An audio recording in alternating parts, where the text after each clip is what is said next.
Hi guys, welcome back to the channel, and today we're going to be reading Charlotte's Web, Chapter 17, Uncle.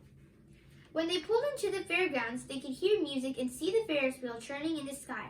They could smell the dust of the racetrack where the sprinkling cart had moistened it, and they could smell hamburgers frying and see balloons aloft.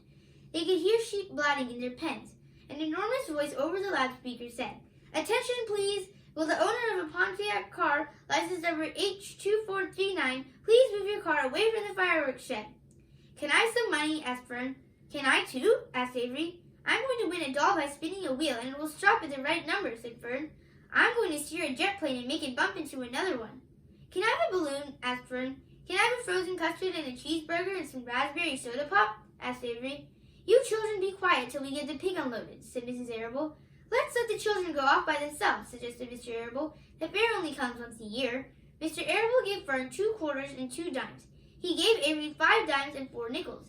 "Now run along," he said, "and remember, the money has to last all day. Don't spend it all the first few minutes, and be back here at the truck at noontime so we can all have lunch together. And don't eat a lot of stuff that's going to make you sick to your stomachs. And if you go in those swings," said Mrs. Arable, "you hang on tight. You hang on very tight. Hear me? And don't get lost," said Mrs. Zuckerman. "And don't get dirty." "Don't get overheated," said their mother. "Watch out for pickpockets," cautioned their father. "And don't cross the racetrack when the horses are coming," cried Mrs. Zuckerman. The children grabbed each other by the hand and danced off in the direction of the merry-go-round, toward the wonderful music and the wonderful adventure and the wonderful excitement, into the wonderful midway where there would be no parents to guard them and guide them, and where they could be happy and free and do as they pleased. Mrs. Arable stood quietly and watched them go. Then she sighed. Then she blew her nose. "Do you really think it's all right?" she asked. "Well, they've got to grow up sometime," said Mr. Arable, "and a fair is a good place to start, I guess." While Wilbur was being unloaded and taken out of his crate and into his new pig pen, crowds gathered to watch. They stared at the sign, "Zuckerman's Famous Pig." Wilbur stared back and tried to look extra good. He was pleased with his new home. The pen was grassy, and it was shaded from the sun by a shed roof. Charlotte, watching her chance, scrambled out of the crate and climbed a post to the underside of the roof. Nobody noticed her. Templeton, not wishing to come out in broad daylight, stayed quietly under the straw at the bottom of the crate. Mr. Zuckerman poured some skim milk into Wilbur's trough, pitched clean straw into his pen, and then he and Mrs. Zuckerman and the Arables walked away toward the cattle barn to look at purebred cows and to see the sights. Mr. Zuckerman particularly wanted to look at tractors. Mrs. Zuckerman wanted to see a deep freeze. Wilbur wandered off by himself, hoping to meet friends and have some fun on the midway. As soon as the people were gone, Charlotte spoke to Wilbur. "It's a good thing you can't see what I see," she said. "What do you see?" asked Wilbur. "There's a pig in the next pen, and he's enormous. I'm afraid he's much bigger than you are."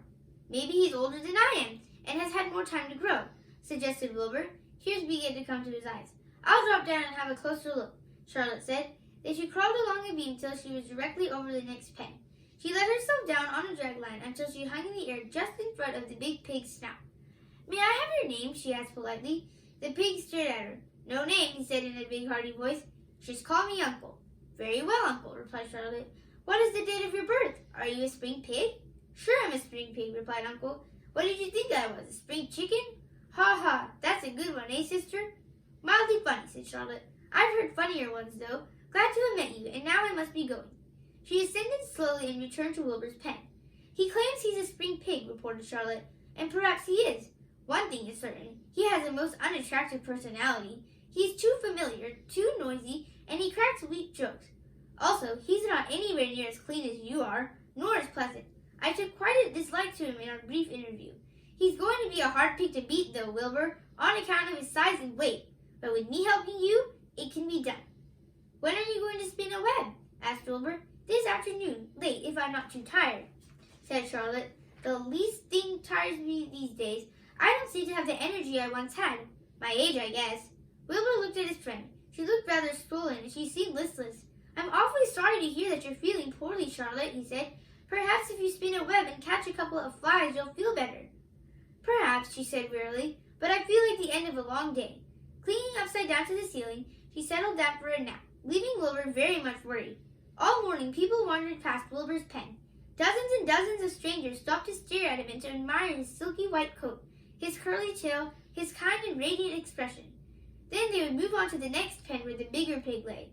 Wilbur heard heard several people make favorable remarks about Uncle's great size, he couldn't help overhearing these remarks, and he couldn't help worrying. And now, with Charlotte not feeling well, he thought, "Oh dear!" All morning, Templeton slept quietly under the straw.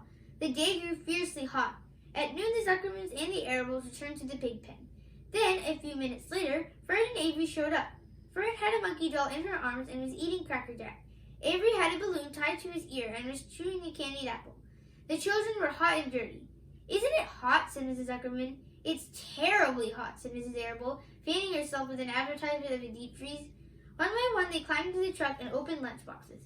The sun beat down on everything. Nobody seemed hungry. "When are the judges going to decide about Wilbur?" asked Mrs. Zuckerman. "Not till tomorrow," said Mr. Zuckerman. Lurvy appeared, carrying an Indian blanket that he had won. "That's just what we need," said Avery. "A blanket." "Of course it is," replied Lurvy, and he spread the blanket across the sideboards of the truck so that it was like a little tent. The children sat in the shade under the blanket and felt better. After lunch, they stretched out and fell asleep. Thanks for watching. Make sure to like and subscribe.